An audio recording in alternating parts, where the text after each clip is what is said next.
Welcome back to What Arty Noobs with General Disturbance. This is the ELC EVEN 90. It's a Tier 8 French premium light tank. It's located on the north spawn of Cliff, and this one is under the command of Beerwalla. And you can see from his stats that he's actually blue. No, he's not been naughty. He is actually very, very good. And yes, when you are very good, you get a blue stat rather than a purple one, which is the Unicum. Game on! Well, this little tank is also known as the Steve 90 because Steve Walst on his live streams on Honest Gaming has actually played this thing so incredibly that he's pulled off some amazing wins, including getting a Kolobanov's medal when his teammate was sitting in the cap with him and he was capping out, and he killed his teammate right at the end just to make sure he was the last one alive and got his Kolobanov's. But of course, we don't normally approve of that, because it's not naughty. It's very naughty to kill your own teammate just to get a medal. Well, Beerwalla's managed to get into the centre now, and he's actually spotted a T92 who's tried to go up to the cliff. He was spotted though.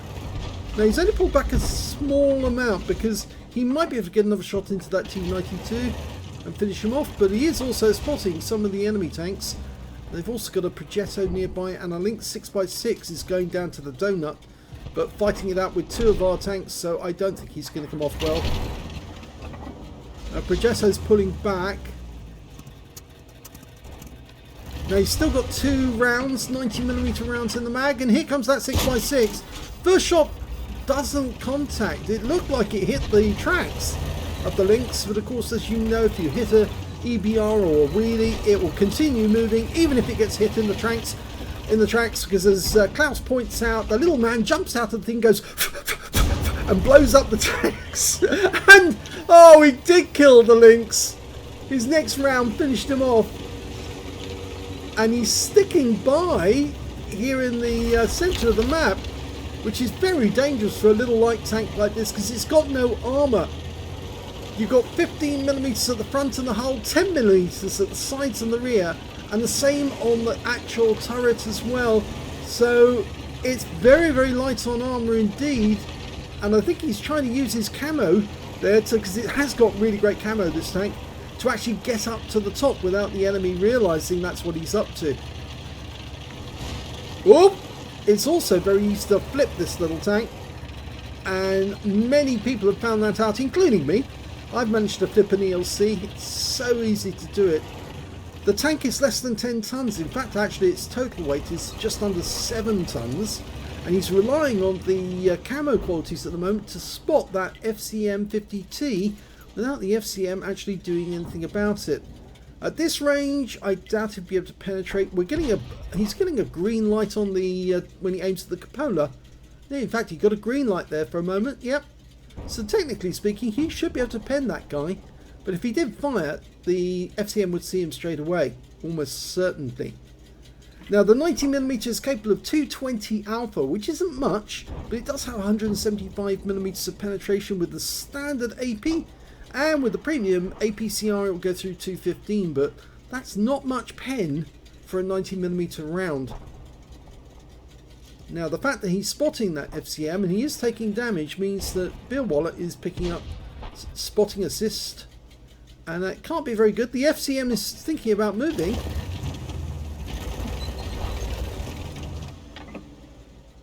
That's it, stay where you are. He's actually even behind a bush at the moment. He thought he could try and fire, but he has been spotted. Yeah, I thought this might happen. The FCM's taking a look. He needs to pull away. Okay. They actually made 4 different versions of the ELC. A lot of people don't know that actually. The first version, the one you're seeing, is the 90mm. It's a fairly slow firing 90mm gun. But they also made other versions. One which actually had twin 30mm Hispano guns, cannons, which means technically speaking, Wargaming could make a tier 5 version of this tank to match the ELC AMX. And he's got another one into the turret of that FCM, but he was seen again. Nobody's responding at the moment. He gets another one in before he has to reload. Now reload is quite long, 29.37 seconds, I think it is, yeah, 37, and he's got it down to 27.83, so he has reduced it by 2 seconds, but it's still a very long reload, which makes this little tank have a very poor DPM because of the long reload time. 2 seconds between, it's actually 2.5 seconds between each shot intra-clip. And oh, now he's got the rear of a TS5 and he'll easily penetrate that. So he's just going to town on that guy. But one round ricocheted off the top of the tank, unfortunately. You can see from this position, he should be able to get good shots on the enemy tanks who are down at Zonut at the moment. There's a Renegade and a Lurva. But he's going back to the TS because obviously that's an easy one to pen. He's been spotted, so he'll have to pull back. Okay, the other versions of the ELC which Wargaming could make, because after all the AMX ELC is tier 5 and that's got a 90mm gun. They could also make the other version, which is a 120mm recoilless rifle armed tank. Now, one version of the 120, and he's killed the TS5. That's a good kill, that.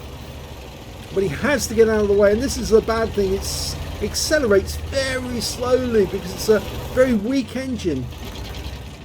So one of the 120mm recoilless rifles has actually had a version where the driver had to get out and reload each of the rifles one by one with 120mm shells. Another version actually turned the turret in such a way as the shells could go back into the turret and the driver wouldn't have to get out of his seat. Well, he actually put 2 rounds into the Patriot and made him jump over the cliff, and he died when he did that. So he actually technically gets that kill as well, but technically I say, but it's not recorded as such. Yeah, the Patriot is technically suicided by jumping over the cliff, but I suppose, well, he gets the kudos of doing that, and he's now got a spotter badge for spotting at least 1,000 hit points of damage. Now the enemy is getting close to our cap, and we do have an Arty nearby, the M40, M43, but he's got another clip and he's going to use it. One shot right up the rear of the Scorpion. That one went over the top, and he's not going to get another chance until they get close to that ramp leading up to the cap area. Okay, now he can do it. Oh, it hit the Renegade rather than the Scorpion. I know it hit the Renegade because there was no splash or dust kicked up when the shell went to the side. So I know it hit the Renegade by mistake. Now the thing is, the enemy does have an Arty, so he's back at the cap area. But the other 3 tanks in their team are actually near our cap area, and they've started capping, so we can't really ignore this. And I think what he's going to do is he's going to get into a position on the other side of the donut. He's actually going down this side because he doesn't want them to see him as he gets around the corner.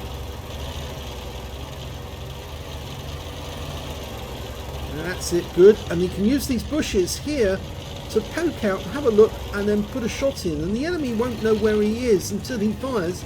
Once he fires, he can move away. They know that they've been seen. Oh, in fact, actually, he's using the bush mechanic. He'll get the Scorpion. Well, that didn't go in. That did. And that's reset him. Now, go for the... Yes, he did hit the Renegade for a critical, so he's reset. But the Lurva's nearby. Well, I say nearby. We lost our IS-6. He was taken out by the Lurva. So it is now just down to Beerwalla to win this game for his teammates. Can he do it? I think he can. He can probably take those guys out. He'll only take 2 shots to take down the Scorpion. And he's going to go for that guy first. 1 round in. Here he is. Recover him, recapture. Go for the Renegade. Yes, another reset. And a kill. Now, the thing is, the Lurva will probably come this way. Now he knows. In fact, they're already saying that they think, his teammates are saying they think he's coming this way. The Type 59's indicating to Beerwalla, you need to move. Their Arty hasn't tried to get involved yet. Okay, he's loading a clip of premium rounds, APCR. This should go through the Renegade. That didn't get a reset, so you need to either go for the lower plate or go for the side of the turret. That did. So he got a reset there. That one didn't work. And he was seen. And he got hit by the Renegade in the tracks. And here comes the M40, M43. So he's got the possibility of taking out... Oh, and the M40, M43 fluffed it. And you can see the lurvers over there. He's probably coming in, but Beerwalla's not loaded yet. But he can get an Arty kill here if he can get out of sight of the lurver. Wait for it, wait for it, wait for it. Oh, he fluffed the first shot. Go for it. 2 shots. And again. He took another round. This time he did lose 439 hit points to the Renegade. And the lurvers hit him for 312. Get out of there. He wants to get another reset. He's not loaded. I think he's actually even tempting that lurver to come closer. And so he can get a kill on the guy. The moment he's loaded. This is very dicey, but I applaud his courage. Where are you, Mr. Lurver? We want to finish you off. Lower plate. Oh, lovely one. It went in. Get another one. Yes, he gets the lurver. But now he needs to get a reset. He's only got 1 shell left. He's got a damaged engine. Go back to the bush where you were before. As soon as you've gone unspotted. That's it. The Renegade's there. This shell has to count. If it doesn't... Oh, even if it hits the track. Yes, he got it. So now he's got enough time to fix his engine. You've got a spare repair kit. Use it. That's it. Good. I think he's just going to stay here. Potentially he's got a high caliber as well, because he's got 20% of the enemy hit pool. And he's decided to be very sneaky and change bushes. Renegade's still in there. Okay, now he can use the bush mechanic, and he's got the side of the vehicle. This is good. Go for it. You could win the game if you can get all 3 shells in. 1 in. 2. That's the reset. Pulls back. He could then go for a reload if he wanted to. He's going to make use of this last shell though. And he doesn't want the Renegade to see where he is. Didn't pen. So obviously he didn't get a reset off that one, but he's now in reload. If I was in the Renegade, I think I'd be more inclined to stop capping and try and come and find him and kill him, rather than stay there as a sitting target and get reset all the time. I'm sure that Beerwalla possibly has a Defender medal by now. Can he do it? He's running low on ammo. 2 more reloads. That's a reset. Go for the turret, I'd say. You'll pen the turret. Okay, couldn't get through the armor, but he did damage the tracks. He needs to get a clean shot, and the only way really to damage that tank is to either hit it through the rear, through the engine bay, or through the turret. He's probably not going to pen it frontally. Now he's got 1 more shell APCR in the mag at the moment. He could hit this guy in the side and go for a reload. He does. Good. Okay, so last clip. And that's the hooter. Which means that if he can kill this Renegade, that's great. But if he can't kill the Renegade, then and he gets a reset, then the Renegade can't win either, because that will be a draw. He can run off and hide, and the Renegade can't do anything about it. It's certainly if he can't hide him, can't find him. So this one is going right down to the wire, with 1 minute 30 left on the clock. And the Renegade was aware of what he was doing, and he saw him briefly. He'll have to change position. You can't do it from there. He just needs 1 reset, and that stops the Renegade from capping out. I have the feeling he's going to go back to the old position he was in before, round the corner, and shoot him from there. If he's still side on, because he's probably facing the spot where we were looking, you should be able to hit him through the side of the vehicle. Not getting too close to the edge. No, just needs a reset. 1 reset. If he gets a pen, he could win this game with this shot. Okay, it's acquired. I'd go for the turret. He got it! And he got the reset, which means the Renegade cannot win. But this shell, if this shell does not go through, then neither can Beerwalla win, because he won't have any shells left, and he didn't do it. Which means now this is going to play out as a draw, because he's got no more shells left. In fact, actually, the rest of the team are going, lol. Yeah, I'm not surprised. After all the effort he put in, he just couldn't get the win. It is a draw. A draw is better than a loss. And considering he was facing 4 enemy opponents at one point, it's pretty good. He was just one short of getting, enough for a collar ban off. But he played this one out right to the end, and he did incredibly well. So well done to Beerwalla. It was an ace tanker game in the ELC EVEN 90. He also got a bruiser medal for getting at least 5 critical hits. He managed to get 12. A fighter badge for getting at least 4 kills. He actually ended up with 5, just one short of a top gun. He got a fire for effect for doing more damage than the hit points for his own vehicle. He reset the cap enough times to get at least 70 defense points. Probably got 100 actually, I would think. And he got the high caliber because he did deal the most damage in that game overall. And that's a pretty good achievement for a little tier 8 light tank. So very well done. Let's have a look at team score. 5,418 hit points of damage. He really monstered the others, because the next best player was that Renegade with 2,994, and some of that actually belonged to Beerwalla, because of course, as you know, he got 2 shots into Beerwalla whilst he was hiding the other side of the bush as soon as the M40 attacked him. The next high score after that was the IS-6 on his own team with 2,936, but unfortunately he got taken out by the Lurva. When it came to kills, it was Beerwalla again with 5 kills. 4 kills went to the Lurva, who made a catastrophic error of trying to charge down a little ELC, because that 90mm gun will just go straight through his lower plate, and he got 2 nice shots into the guy to finish him off. He did do the right thing to stay where he was, wait for this guy to come to him, and then take him out of the game, because obviously then he could shoot with impunity from the cliff top. The next high scorers after that was the IS-6 on his own team with 3 kills, and 3 kills also goes to the Samur SM and the Progetto M46 on the enemy team.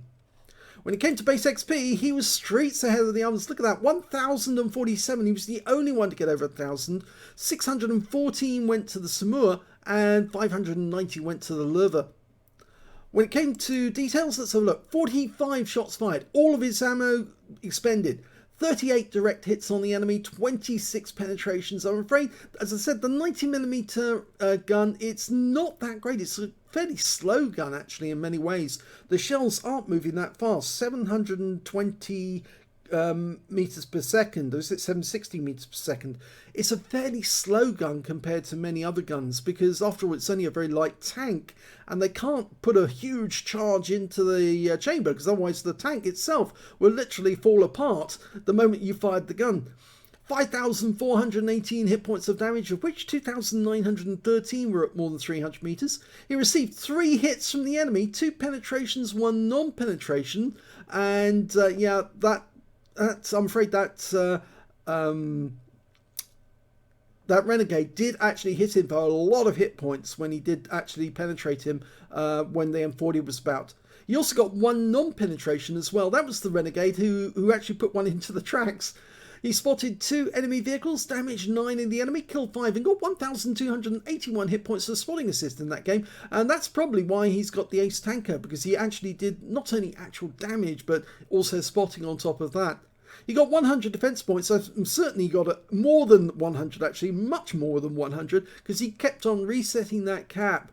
And on a premium count, he earned 97,191 credits, got 10,000 from personal missions, 7,200 for the Achievements Award. That's because he got an epic and well, it was actually a pair of Battle Hero medals in a losing or drawn game.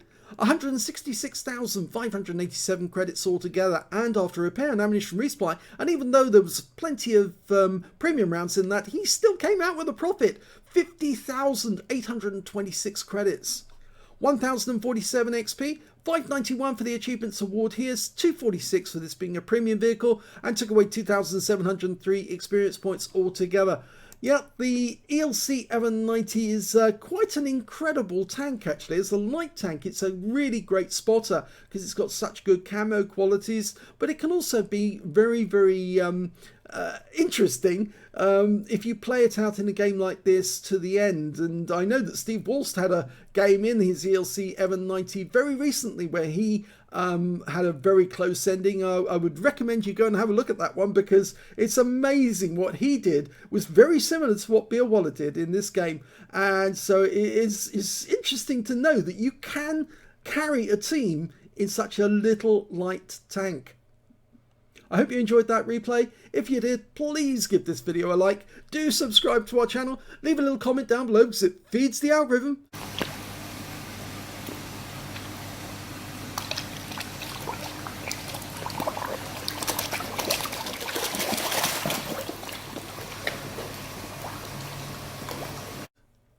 And thank you for watching.